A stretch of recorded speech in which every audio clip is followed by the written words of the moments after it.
ഈശോംശിഹായ്ക്ക് സ്തുതിയായിരിക്കട്ടെ. ആണ്ടുവട്ടത്തിലെ 11-ാം ഞായർ പരിശുദ്ധ ത്രിത്വത്തിൻ്റെ തിരുനാൾ. ആണ്ടുവട്ട 11-ാം ഞായറിലെ ഈ പരിശുദ്ധ ത്രിത്വത്തിൻ്റെ തിരുനാളിൻ്റെ എല്ലാവിധ പ്രാർത്ഥനകളും ആശംസകളും നിങ്ങൾക്കെല്ലാവർക്കും ഒരുപാട് സ്നേഹത്തോടുകൂടെ നേരുകയാണ്. തൻ്റെ ശിഷ്യനടുത്ത് വിളിച്ചിരുത്തി അതിരാവിലെ ശിഷ്യനെ ചങ്ങാത്തത്തെക്കുറിച്ചും ത്യാഗത്തെക്കുറിച്ചും പഠിപ്പിക്കുന്ന ഒരു ഗുരു തൻ്റെ ശിഷ്യനെ ചങ്ങാത്തത്തെക്കുറിച്ചും ത്യാഗത്തെക്കുറിച്ചും പഠിപ്പിച്ചത് 2 ചക്രങ്ങളുടെ ജീവിത കഥയിലൂടെയാണ്. ഒരു കാളവണ്ടിയിലെ 2 ചക്രങ്ങൾ. ഈ 2 ചക്രങ്ങളും ഒരുപാട് കുറവുകളുള്ള ചക്രങ്ങളായിരുന്നു, ഒരുപാട് മുറിവുകളുള്ള, ഒരുപാട് കേടുപാടുകളുള്ള ചക്രങ്ങളായിരുന്നു. ആയതുകൊണ്ട് തന്നെ ഇവയ്ക്ക് പൊതുവെ വേഗത കുറവായിരുന്നു. പക്ഷേ ഈ വേഗത കുറവ് ഇവരുടെ ഒരു കുറവാണെങ്കിലും ഇവരുടെ ജീവിതത്തിൽ ഒരു ഗുണമുണ്ടായിരുന്നത് ഈ ഒരു വേഗതക്കുറവ് ഇവർക്ക് ഒരുപാട് ചങ്ങാതിമാരെ സമ്മാനിച്ചു എന്നുള്ളതാണ്. ഒരുപാട് വയോധികർ, പ്രായമായിട്ടുള്ളവരും, അതോടൊപ്പം തന്നെ കുട്ടികളും, അതോടൊപ്പം തന്നെ തുമ്പികളുമൊക്കെ പൊതുവെ വേഗത കുറഞ്ഞവരാണ്. ഈ ഒരു വേഗത കുറഞ്ഞവരുടെ ചങ്ങാത്തം ഈ വേഗത കുറഞ്ഞ 2 ചക്രങ്ങൾക്കും കിട്ടിയിരുന്നു. അങ്ങനെ ഇവരുടെ ചങ്ങാതി ജീവിതം ഇങ്ങനെ മുന്നോട്ട് പോയിക്കൊണ്ടിരിക്കുമ്പോൾ ഒരു ദിവസം ആരോ ഈ 2 ചക്രത്തെയും നന്നാക്കിയെടുക്കുന്നുണ്ട്. പിന്നീട് ഇവർക്ക് ചങ്ങാതിമാരുടെ ഒപ്പം സമയം ചെലവഴിക്കാൻ ആഗ്രഹമുണ്ടെങ്കിൽ കൂടെ ഇവരുടെ വേഗത പാഞ്ഞു നടക്കാൻ ഇവരെ പ്രേരിപ്പിക്കുകയാണ്. അങ്ങനെ ഈ ഒരു ചങ്ങാതിമാരുടെ കൂട്ട് ഇവർക്ക് മെല്ലെ മുറിഞ്ഞു പോവുകയാണ്. അങ്ങനെ ഒരു ദിവസം ഈ 2 ചക്രങ്ങളും തീരുമാനമെടുത്തു, ഞങ്ങളുടെ വേഗത വേണ്ട, ചങ്ങാത്തം മതി. അങ്ങനെ തങ്ങളുടെ വേഗത ത്യജിച്ചുകൊണ്ട്, ത്യാഗം ചെയ്തുകൊണ്ട് തങ്ങളുടെ ചങ്ങാതി ജീവിതം ഇവർ വീണ്ടെടുക്കുകയാണ്. വീണ്ടും പഴയതുപോലെ കൂട്ടുകൂടി വർത്തമാനം പറഞ്ഞ് നല്ല രീതിയിൽ മുന്നോട്ട് സന്തോഷത്തോടെ പോകുന്ന ജീവിതങ്ങളായിട്ട് ഈ ചക്രങ്ങളുടെ ജീവിതം മാറുകയാണ്.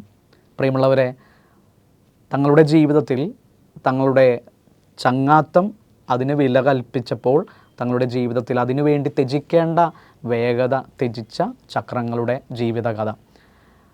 പരിശുദ്ധ ത്രിത്വത്തിൻ്റെ തിരുനാൾ ആഘോഷിക്കുമ്പോൾ പ്രത്യേകമായിട്ട് ചങ്ങാത്തത്തെക്കുറിച്ചും അതോടൊപ്പം തന്നെ ത്യാഗത്തെക്കുറിച്ചും നമുക്കൊന്ന് ധ്യാനിക്കാം. പരിശുദ്ധ ത്രിത്വത്തിൻ്റെ തിരുനാൾ എന്ന് പറയുന്നത് 1 3 ആയിരിക്കുന്നതും 3 1 ആയിരിക്കുന്നതുമായിട്ടുള്ള ഒരു വലിയ ദൈവിക രഹസ്യമാണ്. പിതാവും പുത്രനും പരിശുദ്ധാത്മാവും ഒന്നായിരിക്കുന്ന ഒരു ദൈവിക രഹസ്യത്തിൻ്റെ തിരുനാളാണ് പരിശുദ്ധ ത്രിത്വത്തിൻ്റെ തിരുനാൾ.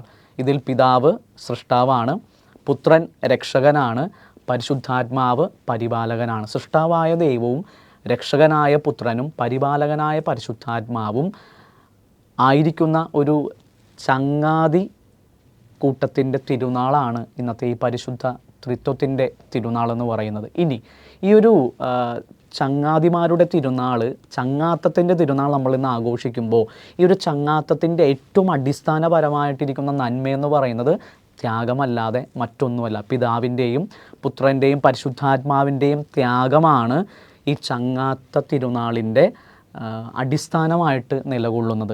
നമ്മളുടെ ജീവിതത്തിൽ നമ്മൾ നല്ല ചങ്ങാതിമാരായിട്ട് മാറണമെന്നുണ്ടെങ്കിൽ ജീവിതത്തിൽ ചെറുതും വലുതുമായിട്ടുള്ള ത്യാഗങ്ങൾ സ്വീകരിക്കുന്നവരായിട്ട് മാറണമെന്ന് പരിശുദ്ധ ത്രിത്വത്തിൻ്റെ ഈ ഒരു തിരുനാൾ പ്രത്യേകമായിട്ട് നമ്മളോട് പറയുകയാണ്.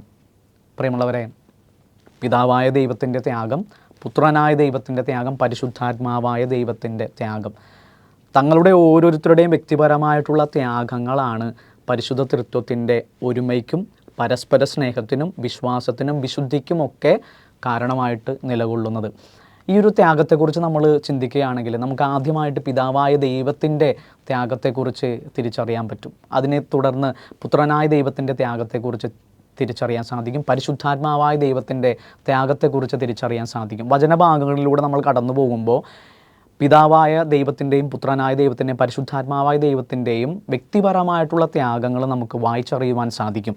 യോഹന്നാൻ്റെ സുവിശേഷം 3-ാം അധ്യായം 16-ാം തിരുവചനം പിതാവായ ദൈവത്തിൻ്റെ ത്യാഗത്തെക്കുറിച്ച് നമ്മളോട് പറയുകയാണ്. വചനം നമ്മൾ വായിക്കുന്നു: എന്തെന്നാൽ അവനിൽ വിശ്വസിക്കുന്ന ഏവനും നശിച്ചു പോകാതെ നിത്യജീവൻ പ്രാപിക്കുന്നതിന് വേണ്ടി തൻ്റെ ഏകജാതനെ നൽകാൻ തക്കവിധം ദൈവം അത്രമാത്രം ലോകത്തെ സ്നേഹിച്ചു. പിതാവായ ദൈവം ലോകത്തെ, അതായത് മനുഷ്യരെ ഒരുപാട് സ്നേഹിച്ചുവെന്ന് ഈ വചനഭാഗം പറയുന്നുണ്ട്.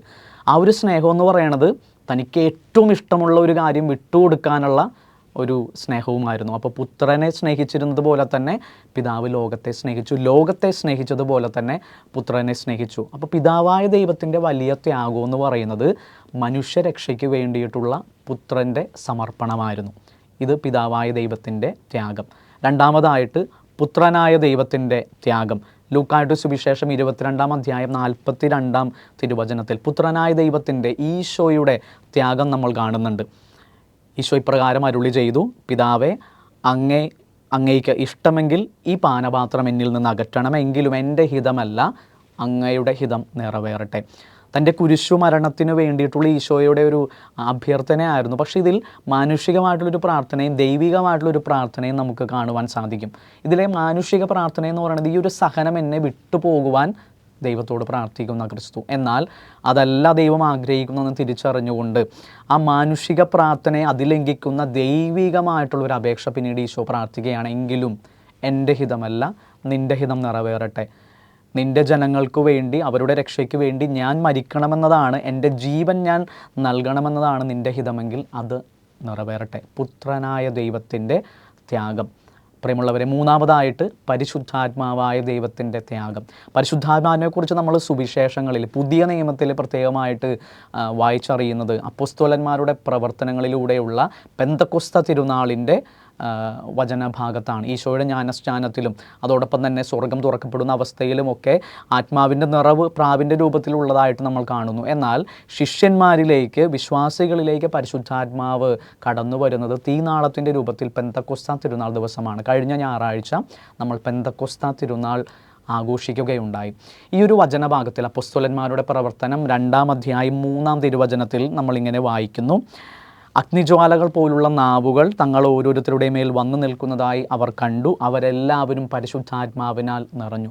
സ്വർഗം വിട്ടിറങ്ങി ആത്മാവ് അപ്പോസ്തലന്മാരുടെ ജീവിതങ്ങളിൽ കടന്നു വന്നപ്പോൾ അവർ ശക്തിയുള്ളവരായിട്ട് മാറി, വചനം പ്രഘോഷണം നടത്തുവാൻ ധീരതയുള്ളവരായിട്ട് മാറി. ഈ ഒരു പരിശുദ്ധാത്മാവിൻ്റെ നിറവ് കൂദാശകളിലൂടെ ഇന്നും സഭയിലൂടെ ദൈവം ചൊരിഞ്ഞുകൊണ്ടിരിക്കുകയാണ്. പരിശുദ്ധാത്മാവ് സ്വർഗം വിട്ടിറങ്ങി ഭൂമിയിൽ നമ്മളുടെ ഓരോരുത്തരുടെയും ജീവിതങ്ങളിൽ നിറയുന്ന സമയമാണ് ഈ പരിശുദ്ധാത്മാവിൻ്റെ കൂദാശകളിലൂടെയുള്ള നിറവിൻ്റെ സമയം. പരിശുദ്ധാത്മാവ് സ്വർഗത്തിലെ സഹവാസം വിട്ട് ഈ ഭൂമിയിൽ പുത്രൻ എങ്ങനെ നിറഞ്ഞുവോ അതുപോലെ തൻ്റെ വിശ്വാസികളുടെ ജീവിതത്തിൽ നിറയുന്ന ഒരു നിമിഷം. ഇത് പരിശുദ്ധാത്മാവായ ദൈവത്തിൻ്റെ ഒരു ത്യാഗമാണ്. പ്രിയമുള്ളവർ, ഈ വ്യക്തിപരമായിട്ടുള്ള പിതാവായ ദൈവത്തിൻ്റെയും പുത്രനായ ദൈവത്തിൻ്റെയും പരിശുദ്ധാത്മാവിൻ്റെയും വ്യക്തിപരമായിട്ടുള്ള ത്യാഗങ്ങളാണ് പരിശുദ്ധ ത്രിത്വത്തിൻ്റെ പരസ്പര സ്നേഹവും പരസ്പര വിശ്വാസവും വിശുദ്ധിയുടെയും ഒക്കെ അടിസ്ഥാനമായിട്ട്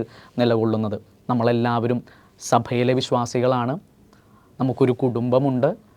നമ്മൾക്കെല്ലാവർക്കും ഒരു ദൈവിക ആത്മാവുണ്ട്. അപ്പോൾ സഭയോടും അതോടൊപ്പം തന്നെ കുടുംബത്തിലുള്ള കൂടെയുള്ളവരോടും നമ്മളുടെ സ്വന്തം ആത്മാവിനോടും നല്ല ഒരു ചങ്ങാത്തം കാത്തു സൂക്ഷിക്കാൻ സാധിക്കണമെന്നുണ്ടെങ്കിൽ ജീവിതത്തിൽ ഇവയിൽ നിന്ന് നമ്മൾ അകറ്റുന്നവ ത്യജിക്കുന്നവരായിട്ട്, ത്യാഗം ചെയ്യുന്നവരായിട്ട് നമ്മൾ മാറണം. നമുക്കറിയാം, ഇപ്പോഴത്തെ പുതിയ ലോകം എന്ന് പറയുന്നത് വളരെയധികം വേഗതയേറിയ ഒരു ലോകമാണ്. ഈ വേഗതയ്ക്ക് കാരണമെന്ന് പറയുന്നത് ഓരോ വ്യക്തികളുടെ ജീവിതത്തിലെ വേഗതയാണ്. അതെന്താണ്?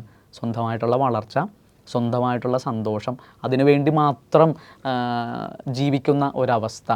അതിൽ നിന്നൊക്കെ വിട്ടുമാറി കൂടെയുള്ളവരിലേക്ക് കൂടെ ഒന്ന് നോക്കാൻ നമുക്ക് സാധിക്കുമ്പോൾ ചിലപ്പോൾ നമ്മളുടെ ജീവിതത്തിൻ്റെ വേഗത ഒന്ന് കുറഞ്ഞെന്ന് വരും. പക്ഷേ കൂടുതൽ സന്തോഷം ആ ഒരു ത്യാഗത്തിലൂടെ കണ്ടെത്താൻ നമുക്ക് സാധിക്കും. എൻ്റെ വ്യക്തിപരമായിട്ടുള്ളൊരു തീരുമാനം അതെൻ്റെ കുടുംബത്തിന് അവർക്ക് സന്തോഷം നൽകുന്നതല്ലെങ്കിൽ അത് വിട്ടുകളയാൻ ഞാൻ മനസ്സാകണം. അതാണ് എൻ്റെ വ്യക്തിപരമായിട്ടുള്ള ഒരു ത്യാഗം എന്ന് പറയുന്നത്. അപ്പം നമ്മളായിരിക്കുന്ന ഒരു ജീവിതാവസ്ഥ, നമ്മളായിരിക്കുന്ന ഒരു ജീവിത നിമിഷം, ഞാനെന്ന വ്യക്തി പല കാര്യങ്ങളും ത്യജിക്കാൻ മനസ്സാകുമ്പോൾ മാത്രമാണ് വലിയ ഒരു സന്തോഷം നൽകുന്ന വ്യക്തിയായിട്ട് എല്ലാവരുമായിട്ട് നല്ലൊരു ചങ്ങാത്തം, അത് ദൈവവുമായിട്ടായാലും കൂടെയുള്ളവരോടായാലും നല്ലൊരു ചങ്ങാത്തം കാത്തു സൂക്ഷിക്കുവാൻ നമുക്ക് സാധിക്കുകയുള്ളൂ. ഈ ഒരു ചങ്ങാത്തത്തിൻ്റെയും ത്യാഗത്തിൻ്റെയും ഒരു വലിയ അനുഭവം തന്നെയാണ് അപ്പോസ്തലന്മാരുടെ പ്രവർത്തനങ്ങളിൽ നമ്മൾ പ്രത്യേകമായിട്ട് കാണുന്നത്. അപ്പോസ്തലന്മാരുടെ പ്രവർത്തനങ്ങളിൽ 4-ാം അധ്യായത്തിൽ നമ്മൾ ഇപ്രകാരം വായിക്കുന്നുണ്ട്. 4-ാം അധ്യായം 3 മുതലുള്ള തിരുവചനങ്ങൾ. ഈ ഒരു ചങ്ങാത്തത്തെക്കുറിച്ചും ത്യാഗത്തെക്കുറിച്ചും തന്നെയാണ് അപ്പോസ്തലന്മാരുടെ പ്രവർത്തനം 4-ാം അധ്യായം 32 മുതലുള്ള തിരുവചനങ്ങളിൽ നമ്മൾ വായിക്കുന്നത്. ഈ ഒരു തിരുവചനത്തിൻ്റെ ശീർഷകം ഇങ്ങനെയാണ്: വിശ്വാസികളുടെ കൂട്ടായ്മ, അതായത് വിശ്വാസികളുടെ ചങ്ങാത്തത്തിൻ്റെ ഒരു ജീവിതാവസ്ഥ. 32-ാം തിരുവചനത്തിൽ നമ്മൾ വായിക്കുന്നു, വിശ്വാസികളുടെ സമൂഹം ഒരു ഹൃദയവും ഒരാത്മാവുമായിരുന്നു, ആരും തങ്ങളുടെ വസ്തുക്കൾ സ്വന്തമെന്ന് അവകാശപ്പെട്ടില്ല, എല്ലാം പൊതു സ്വത്തായിരുന്നു.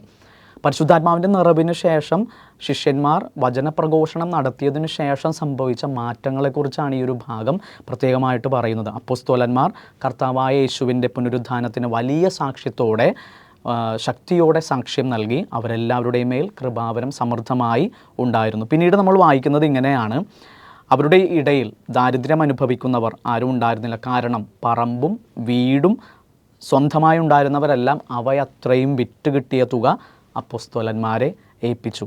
അങ്ങനെ ഓരോരുത്തരും അവർക്ക് ആവശ്യമുള്ളതെല്ലാം വിതരണം ചെയ്ത് നല്ല ഒരു വിശ്വാസികളുടെ കൂട്ടായ്മയായിട്ട്, ഒരു ചങ്ങാത്ത ജീവിതമായിട്ട് മാറിയെന്നാണ് ഇവിടെ നമ്മൾ പ്രത്യേകമായിട്ട് വായിച്ചറിയുന്നത്. ഓരോരുത്തരും തങ്ങളുടെ ജീവിതത്തിലെ കാര്യങ്ങൾ വിട്ടുകൊടുക്കാൻ മനസ്സായപ്പോൾ, ത്യാഗം ചെയ്യാൻ മനസ്സായപ്പോൾ, അത് നല്ല ഒരു കൂട്ടുകെട്ടിൻ്റെ, ഒരു ചങ്ങാത്തത്തിൻ്റെ സമൂഹത്തെ പടുത്തുയർത്തി എന്നുള്ളതാണ്. പ്രിയമുള്ളവരെ, നമ്മളുടെ ജീവിതത്തിൽ നമ്മളുടെ സഭയ്ക്ക് വേണ്ടി, കുടുംബത്തിന് വേണ്ടി, എൻ്റെ ഉള്ളിലുള്ള ആത്മാവിൻ്റെ നിറവിന് വേണ്ടി എന്തെല്ലാം വിട്ടുകൊടുക്കാൻ ഞാൻ മനസ്സാകുന്നുണ്ട്, എന്തെല്ലാം ത്യജിക്കാൻ ഞാൻ മനസ്സാകുന്നുണ്ട്. ആ ത്യജിക്കുന്ന കാര്യങ്ങളൊക്കെ തന്നെ നമ്മളുടെ വ്യക്തിപരമായിട്ടുള്ള ഒരു സ്വാർത്ഥപരമായിട്ടുള്ള ഒരു ജീവിതാവസ്ഥയായിരിക്കാൻ സാധ്യതയുണ്ട്. അപ്പോൾ അങ്ങനെയുള്ള സ്വാർത്ഥത, അത് സ്നേഹമായാലും സ്വന്തം സന്തോഷമായാലും എൻ്റെ മാത്രം വളർച്ച ഉദ്ദേശിച്ചുകൊണ്ടുള്ള കാര്യങ്ങളായാലും അതൊക്കെ ഒന്ന് ത്യജിക്കാൻ, അങ്ങനെ സഭയ്ക്ക് വേണ്ടി, കുടുംബത്തിന് വേണ്ടി, കൂടെയുള്ളവർക്ക് വേണ്ടി ഉള്ളിൽ ദൈവം ചൊരിഞ്ഞിരിക്കുന്ന ആത്മാവിൻ്റെ നല്ല ജീവിതാവസ്ഥയ്ക്ക് വേണ്ടി അധ്വാനിക്കുന്നവരായിട്ട് മാറാൻ നമുക്ക് പ്രത്യേകം പരിശ്രമിക്കാം. അതിനുവേണ്ടി ചങ്ങാത്ത തിരുനാളിൻ്റെ നല്ല കൂട്ടുകാരായ പിതാവിൻ്റെയും പുത്രൻ്റെയും പരിശുദ്ധാത്മാവിൻ്റെയും ജീവിതത്തിലെ ആ ഒരു ത്യാഗത്തിൻ്റെ നന്മ അത് നമ്മൾക്ക് മാതൃകയായി സ്വീകരിച്ച് നല്ല ഒരു ചങ്ങാതി ജീവിതം മുന്നോട്ട് കൊണ്ടുപോകാൻ നമ്മളെ സഹായിക്കട്ടെ. പിതാവിൻ്റെയും പുത്രൻ്റെയും പരിശുദ്ധാത്മാവിൻ്റെയും നാമത്തിൽ ആമേൻ. ദൈവം നമ്മളെ എല്ലാവരെയും സമൃദ്ധമായി അനുഗ്രഹിക്കട്ടെ. ഈശോ മിശിഹായിക്ക് സ്തുതിയായിരിക്കട്ടെ.